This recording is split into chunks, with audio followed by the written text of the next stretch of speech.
Let me tell you, we don't have a minister for youth per se. It's a department. The department consists of gender, youth, sports, culture, and social services. So youth is one of the directors in the department.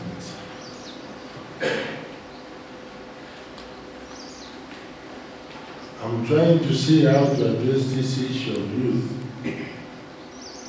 because although there are some weaknesses which I agree with you, you have to see how either how to remove it from there or how to employ one youth acquire the director of these youth programs under the department. So, nikisikia nipate shortlisting from each sub-county, then we interview and see which youth can take over that directorate so that you can feel ownership. If he doesn't organize programs, you have somebody also to play. Because work is done by everybody, not the minister. The chief officer in between the directors and the other staff. So, I appeal to you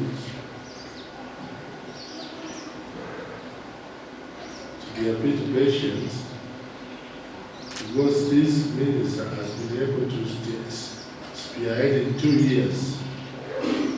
We have policy on people with disability, we have child policy, and we are now working on youth policy. It's in the middle, and I believe by December they will finish. There's an organization which is supporting us in the Catholic Relief Services to party the first kiddo. We see if it doesn't function that way, then I can remove it from there.